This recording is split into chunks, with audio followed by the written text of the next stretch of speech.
l'INA, en partenariat avec France Info et l'Obs, présente l'info dans le rétro.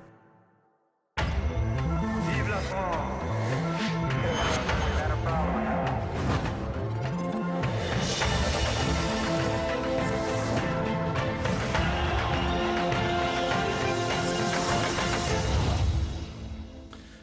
La réglementation sur le temps de travail en France remise en cause par le gouvernement. La décision a été finalement prise cet après-midi de présenter un projet de loi. Et cela, malgré l'opposition de syndicats comme la CGT ou Force ouvrière, la CFDT et les cadres CGC étant pour.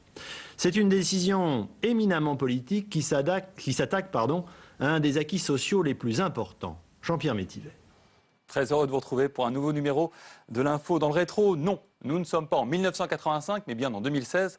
Même si à écouter Daniel Bilalian, on a parfois l'impression d'un éternel recommencement. La gauche qui propose de la flexibilité du temps de travail, Emmanuel Macron nouveau, Laurent Fabius. Nous en parlerons avec un jeune historien, Mathieu Tracol. Mais débutons cette émission par l'événement diplomatique de la semaine. En France, la réception du président iranien Hassan Rouhani, l'occasion de revenir sur l'histoire pour le moins tourmentée des relations entre nos deux pays. Mais avant cela, un point sur les enjeux de cette visite historique avec Pierre Bonjoseph. Un président iranien en France, on n'avait pas vu ça depuis 17 ans. Hassan Rouhani est en visite à Paris depuis hier et pour 2 jours. Une visite d'État historique qui intervient juste après la levée progressive des sanctions imposées par l'Agence internationale de l'énergie atomique à l'Iran pour son programme nucléaire. Ce rapprochement entre Téhéran et l'Occident commence bien pour la France avec la signature attendue d'un contrat portant notamment sur l'achat de 118 Airbus. Bernard Ourcade, bonjour. Bonjour. Vous me rejoignez sur ce plateau. Vous êtes géographe, directeur de recherche au CNRS et grand spécialiste de l'Iran. Vous notamment une géopolitique de l'Iran chez Armand Collin. Cette visite d'Hassan Rouhani, elle marque une vraie rupture dans l'histoire des relations entre nos deux pays. Ça faisait combien de temps qu'un président iranien n'était pas venu en France ? 17 ans, je crois, 1999, quand Khatami était venu, à l'époque où tous les espoirs étaient permis. Oui, et puis depuis, ça s'était un peu refroidi. Beaucoup, notamment avec les sanctions qui avaient été tombées, qui étaient tombées sur le régime de Téhéran. Mais avant d'aller un tout petit peu plus loin, j'aimerais vous montrer, c'est le principe de l'émission, une archive.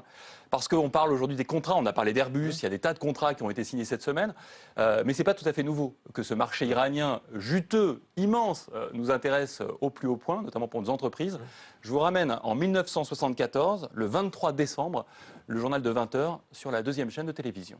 Seule vraie surprise dans les accords franco-iraniens, l'adoption du procédé de télévision couleur français SECAM, qui s'était illustré lors de la retransmission des fêtes de Persépolis.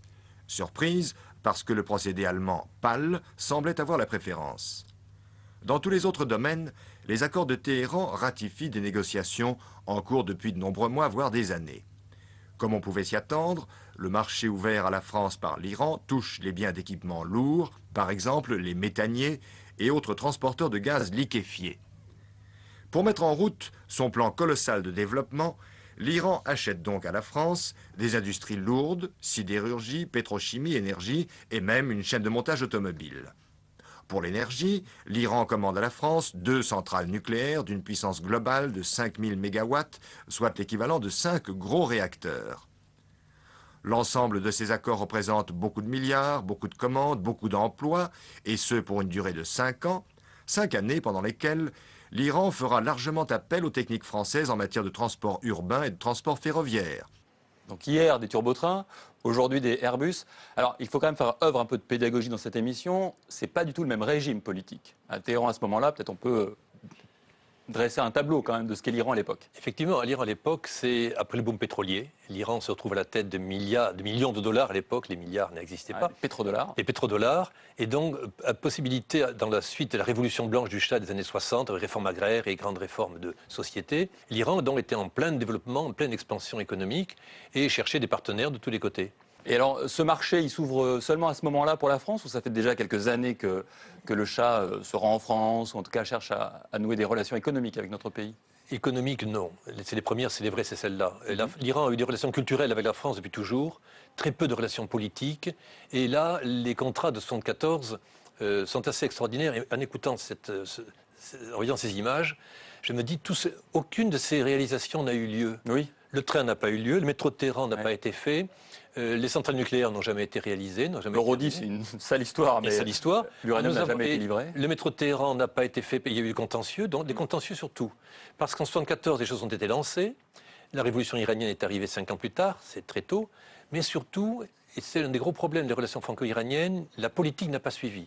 De Gaulle, il s'était rendu en Iran. C'était une belle salutation. Giscard, pareil.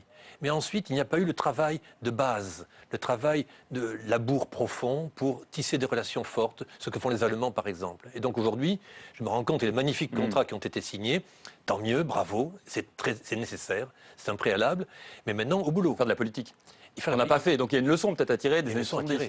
Même s'il n'y aura pas forcément de révolution dans les 5 ans en Iran. Mais beaucoup d'évolutions, beaucoup de changements. L'Iran ne sera pas dans 5 ans ce qu'il est aujourd'hui. Et peut-être ça étonnera quelques téléspectateurs qui sont un peu plus jeunes, mais de savoir que la France notamment livrait de l'énergie, enfin en tout cas des centrales nucléaires, civiles bien sûr, à Téhéran. Est-ce qu'il y avait déjà dans la tête du Shah la volonté de se doter de l'arme nucléaire? Parce que ça reste quand même un des enjeux d'aujourd'hui. Très clairement oui. Le Shah, quand il s'est lancé dans le nucléaire, c'était pour que l'Iran ait le prestige d'un pays maîtrisant le nucléaire.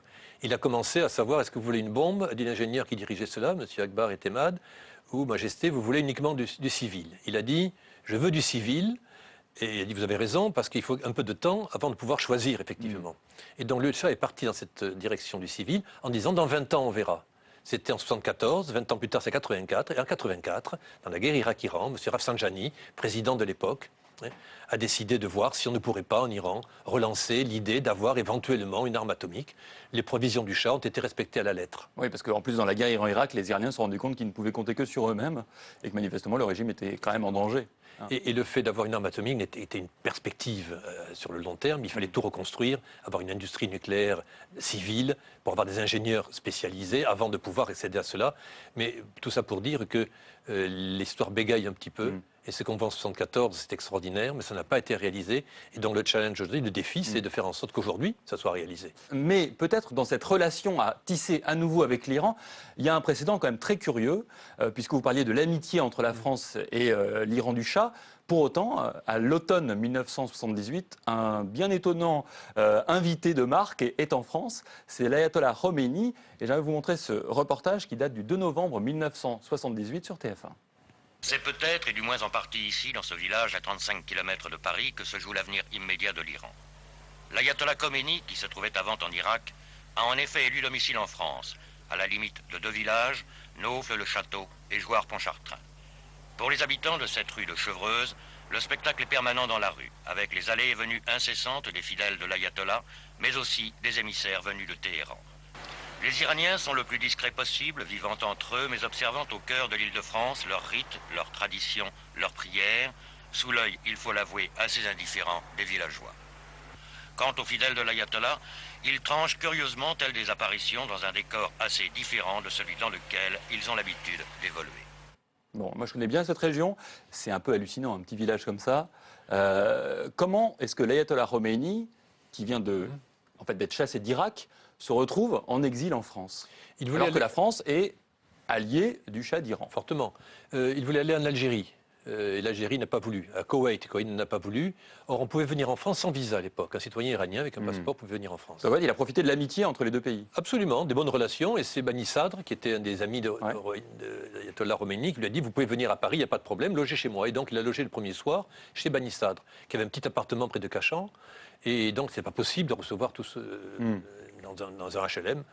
Et donc, ils ont demandé à quelqu'un qui connaissait une maison, et quelqu'un proche de Bani Sadr a dit, mais j'ai hérité de la maison de ma grand-mère, qui est perdue à Paris, Naufle-le-Château, ça s'appelle, mais c'est une maison, une petite villa de banlieue, donc ça conviendrait. Et la police, qui devait quand même s'assurer de la sécurité des choses et essayer d'avoir un certain calme, était très contente de voir que les Iraniens et le Khomeini partaient à Naufle-le-Château, un endroit un peu perdu, loin et isolé, dans une maison de banlieue.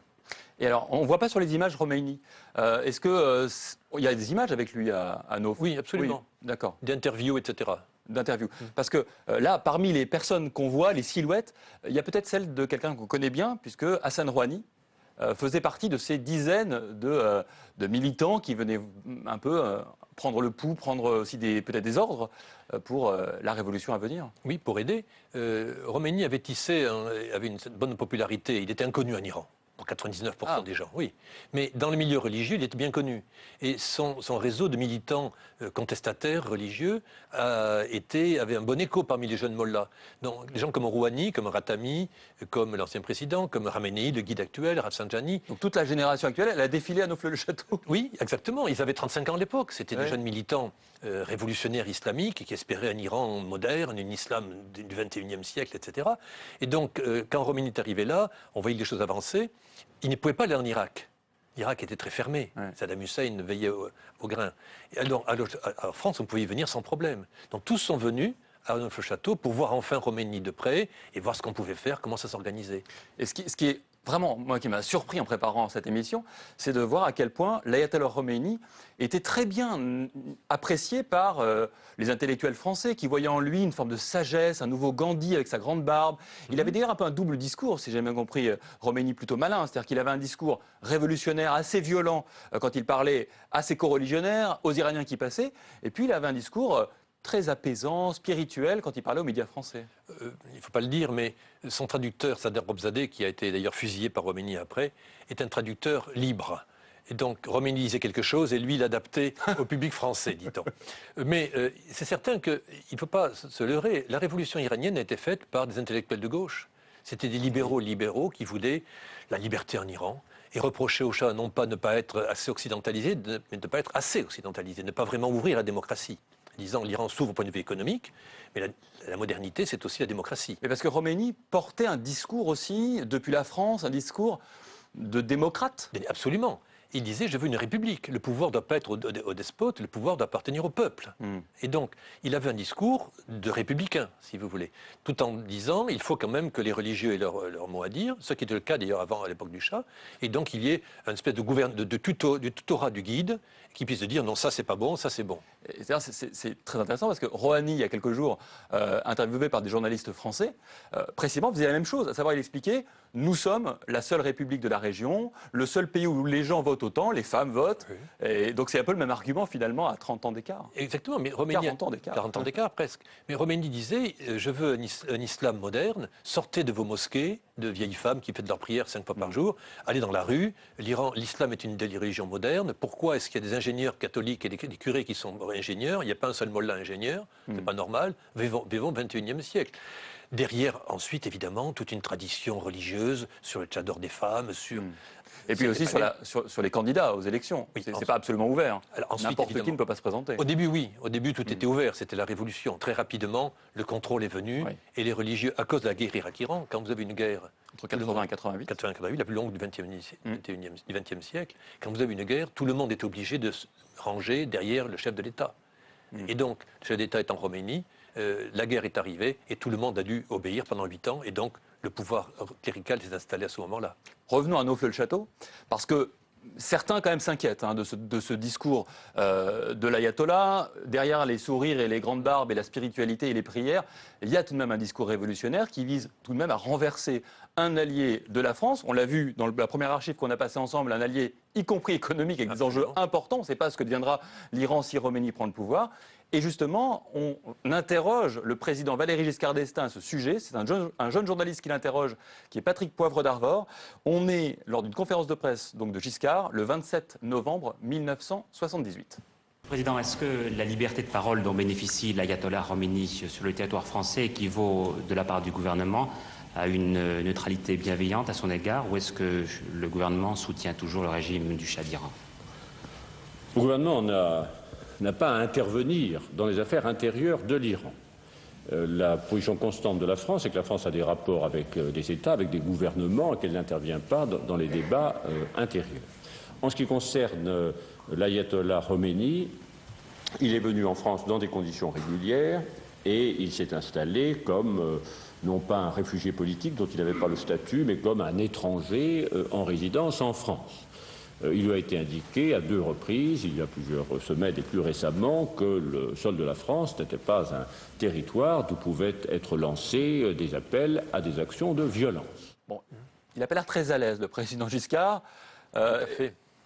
Parce que, ne pas oublier qu'en 78-79, nous étions Pershing contre SS-20, c'est la guerre froide au maximum, la guerre des... Ça s'appelle les euromissiles. Les euromissiles. Donc les missiles soviétiques et américains qui s'affrontent en Europe. Et nous, on est entre les deux. Entre les deux. Et la guerre froide était essentielle. Et l'Iran, c'était la principale barrière contre l'Union soviétique, la plus longue frontière de l'Union soviétique. Et le pétrole, qui était le pétrole à l'époque, ça valait cher, très cher. Le boom pétrolier était quelques années avant. Et donc, quand on constate en Europe, aux États-Unis, que le Shah ne tient pas la route, ne contrôle plus la situation, on se demande, est-ce que le Shah est un bon cheval? Est-ce qu'il va résister? Est-ce qu'il ne faut pas tout de suite... La formule est amusante. Oui. Est-ce qu'il ne faut pas tout de suite voir qui vont être les futurs leaders de l'Iran? Gardons Khomeini-Neuf le château, essayons de lui dire de ne pas trop crier trop fort, mais au moins on sait ce qu'il fait, on peut avoir des contacts, et on peut nouer des relations avec ces futurs mollahs qui sont là, qu'on ne connaissait pas. Bon, c'est un peu trompé, parce que non seulement on n'aura pas beaucoup de relations, mais en plus, l'ayatollah Khomeini, malgré ce que dit le président de la République française, bah, il fait de l'agitation. Absolument. Il fait la révolution par des cassettes audio à l'époque. Vous pouvez nous raconter un peu comment ça marche? Mais les cassettes à l'époque, ces mini-cassettes, se diffusaient facilement, ça se cache dans une poche, ça se duplique assez facilement. Et donc grâce aux cassettes, les discours de Neuf-le-Château, il n'y avait pas de radio en direct à l'époque. Donc étaient amenés en Iran et multipliés en Iran. Et donc tout le monde écoutait les discours de cet ayatollah qu'on connaissait peu en Iran et qui sont devenus très importants. Et par ailleurs, la médiatisation de cette révolution était importante. Première fois qu'il y avait un événement en direct à la radio. Aujourd'hui, la télévision, c'est normal, les satellites. À l'époque, ce n'était pas le cas. Et donc, on ne s'est pas trompé avec Khomeini. Cela dit, l'histoire a évolué et la guerre Irak-Iran... Une question quand même à vous poser, pour terminer. Ce sera la dernière question de cet entretien. Il y en aurait plein d'autres, mais au moins celle-là. J'aimerais savoir si aujourd'hui, dans les relations entre la France et l'Iran, c'est un atout d'avoir reçu Khomeini, même si on l'a reçu du bout des lèvres, à notre corps défendant parfois. Est-ce que c'est quelque chose qui est dit dans les relations diplomatiques aujourd'hui, comme, regardez, on a su, à un moment donné, vous aider indirectement aussi pour votre révolution? On commence toujours en Iran en félicitant la France de l'accueil Imam Khomeini, et plus dur sera la chute dans la suite du discours. Donc il ne faut pas abuser de cela. C'est très bien d'avoir eu de bonnes pages dans l'histoire des relations franco-iraniennes. Le tout maintenant, c'est de continuer de travailler pour que ces bonnes pages se traduisent en réalité. Et là, c'est un autre boulot. Il faut donc les réinventer. Merci. Merci beaucoup Bernard Orcade. Vous avez été notre invité pour évoquer l'Iran. Et je rappelle le titre de votre dernier livre, Géopolitique de l'Iran. C'est chez Armand Collin. Merci beaucoup.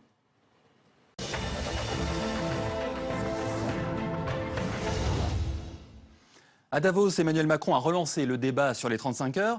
Il est revenu sur le sujet quelques jours plus tard. C'était à Moscou le 25 janvier dernier. Le sujet qui est ouvert à la fois par le rapport Badinter et par le discours du président de la République de la semaine dernière, c'est celui des modalités de dérogation et des modalités qui permettent de définir les règles de compensation des heures supplémentaires. C'est celui-là. Ce n'est pas l'autorisation de travailler au-delà de 35 heures, elle existe, elle est utilisée. C'est la flexibilité qui est offerte aux entreprises de travailler dans un cadre qui est pertinent pour elles, plus de 35 heures. Et j'ai livré ma conviction qui va dans le sens de ce que le président de la République a pu dire, qui est qu'on peut trouver des flexibilités accrues par des accords au niveau de l'entreprise pour y arriver. Mathieu Dracol, bonjour. Bonjour. Vous m'avez rejoint sur ce plateau, vous êtes historien, vous êtes l'auteur d'une thèse récemment soutenue dont le titre est « La rigueur et les réformes, histoire des politiques du travail et de l'emploi sous le gouvernement Mauroy ».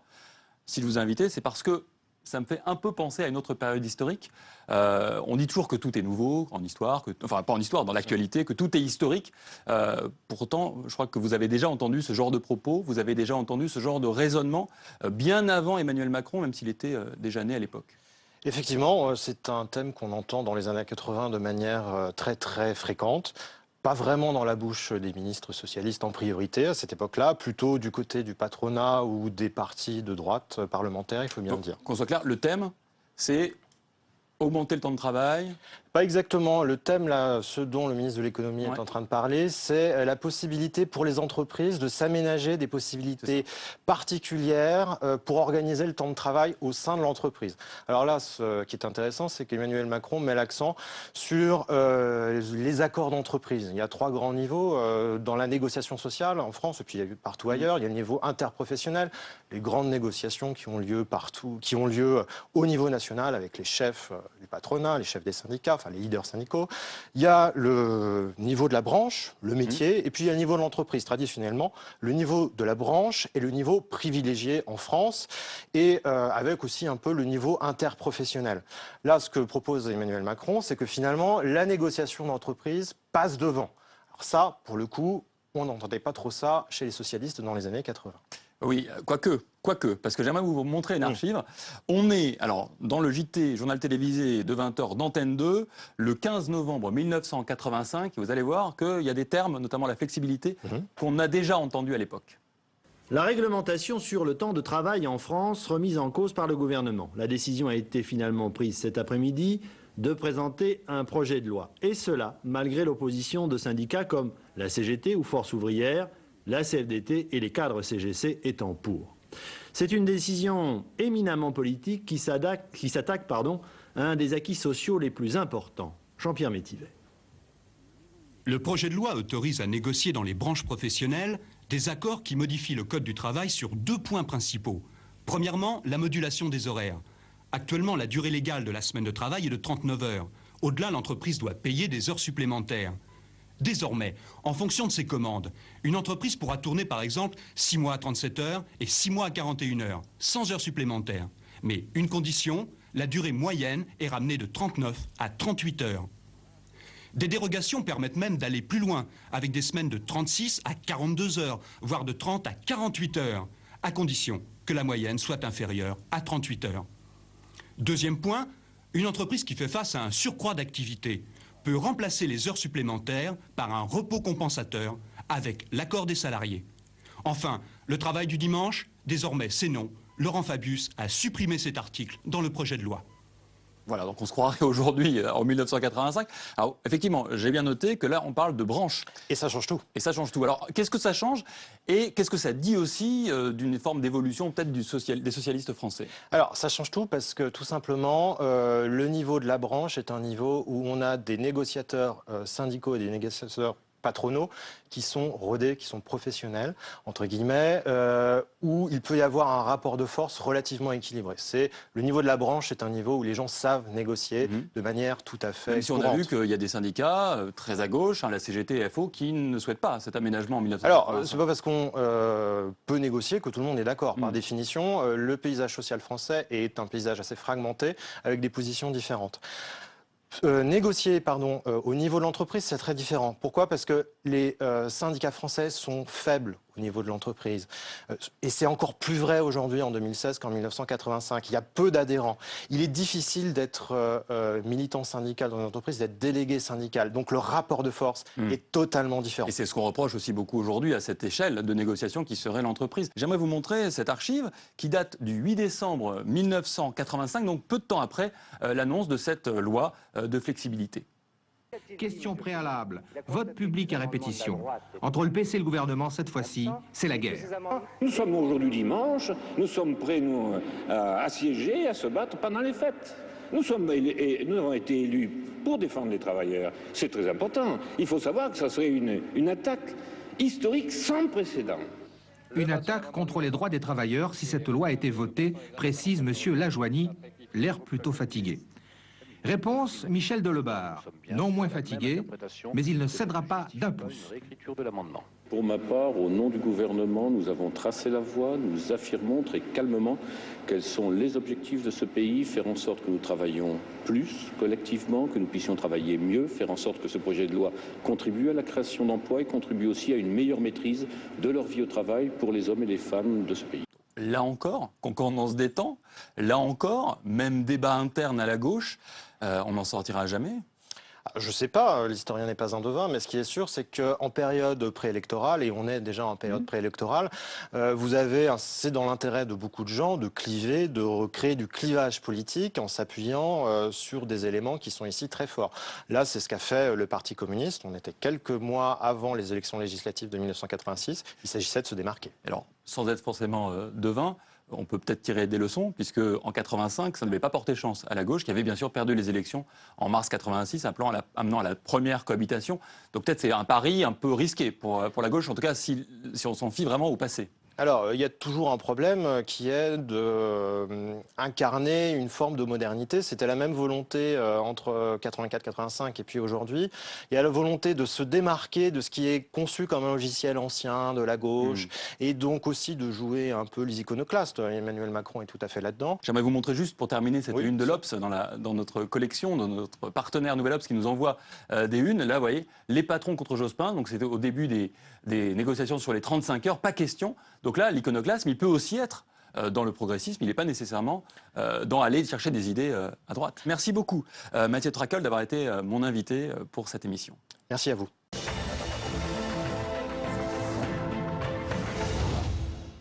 Et pour terminer, comme chaque semaine, un peu de lecture. J'ai choisi cette semaine la biographie que Mustapha Chérif consacre à un héros véritable, Abdelkader. C'est publié par Odile Jacob ces jours-ci. Abdelkader, chef spirituel, mais aussi grand chef de guerre qui s'opposera à la colonisation de l'Algérie par la France pendant 15 ans, entre 1832 et 1847, avant de vivre en exil dans l'Empire ottoman, notamment en Syrie, où il sauvera en 1860 d'une mort certaine des populations chrétiennes à Damas. Grâce à ces réseaux, ce sont 12 000 chrétiens qui survivront. Il ne pourra cependant empêcher la mort de 10 000 autres. Ami de la France, il sera fait grand croix de la Légion d'honneur. Il est considéré comme l'un des pères de l'Algérie indépendante. Abdelkader incarne l'image du courage d'un islam éclairé et tolérant. Pas inutile de le découvrir ou de le redécouvrir en ces jours plutôt sombres. Et pour terminer, comme chaque semaine, je laisse la parole à une amie speakerine venue d'Auvergne. Mesdames, Mesdemoiselles, Messieurs, bonne fin de journée à vous tous. À demain. Vive la France!